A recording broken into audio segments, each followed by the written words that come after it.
যা বলছে তা আমাকে মেনে নিতে হবে তো, কারণ যেহেতু আমি ওখানে ছিলাম না বা আমি জানি না বা কিছুই জানি না, এই না জানার কারণে তো আমাকে ওইটাই মানতে হবে। কিন্তু আমি যতটা জানি যে আমার সততা যেটা আমি জিনিসটা বলি, কালকে যখন জানাজানি হলো তার আগে তো আমার জানার কোনো প্রশ্নই আসে না। কালকে যখন জানাজানি হলো যে এরকম ওরা এসে চিল্লাচিল্লি করতেছে যে কিভাবে কি হচ্ছে, তখন সবাই খুব বললো যে ঠিক আছে পুলিশকে ঢাকায় ঢুকে এটা ভাঙায় না। তখন আমরাও বললাম হ্যাঁ, আমরা তো গ্রামের মানুষ, আমরাও আশাবাদী যে হ্যাঁ পুলিশকে ডাক দিয়ে পুলিশ আসলো। প্রায় দীর্ঘ 2-2.5 ঘন্টা পর, মানে অনেক কিছু করো, 1-1.5 ঘন্টা পরে দেখা গেল যে বাসাতে ওইরকম সিমটাম মারা গেছে।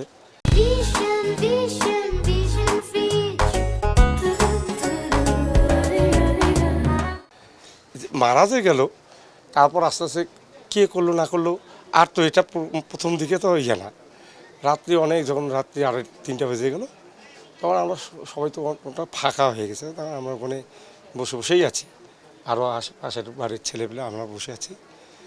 পুলিশ এসে বলতেছে এই বাড়িগুলো কার।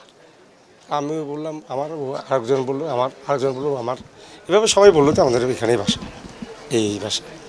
তো বলছে এই বাসা কার। আমি বললাম আমার।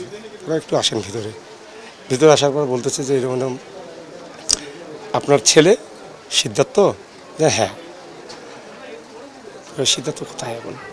আমি বললাম সিদ্ধার্থ তো আমাদের এখানে থাকে, আর লোকজন আসলে হয়তো ওর কাকার বাসাও থাকে। তা আজকে যেহেতু গ্যাঞ্জাম হচ্ছে, ওখানে কাকার বাসা আমি পাঠাইছি, ওদের একটু ডাকে দিল। তারপর ওদেরকে নিয়ে আমি গেলাম, যে ওখান থেকে ঢাকায় তুললাম, ঘুমাইছিল, ঢাকায় তোলার পর ওদেরকে দিলাম। ওরা বললো যে মুগ্ধর বাসা কোনটা। হ্যাঁ, এই মুগ্ধর বাসায় ও নিয়ে গেল। আর আমি তখন বললাম যে আর ওদিকে কি যাব, ও তো নিয়ে গেল মুগ্ধর বাসায়, ওদিকে চলে আসলাম। অনেকক্ষণ পরে সবাই জানাজানি করলো যে সিদ্ধার্থকে নিয়ে গেল, মুগ্ধকেও ধরার জন্য পিটাচ্ছে। আমি কিভাবে বলবো যে বাচ্চাটা, না আমার বাচ্চাটার তো কোনোদিন এইরকম পথেই ছিল না, সে তো নেশাগ্রস্তও ছিল না। কেউ বলতেও পারবে না যে নেশাগ্রস্ত। আমার এলাকার জিজ্ঞেস করে দেখেন, কেউ বলতে পারে না। কোথা থেকে কি হলো, এটাই আমার অবাক করে দিচ্ছে আমাকে। তবে এই ঘটনাকে আপনি কিভাবে বলেন, পুলিশের এই দাবিকে কিভাবে দেখেন, সত্যি মনে হয়? আমি অবশ্যই, আমার তো করণীয় কিছু নেই।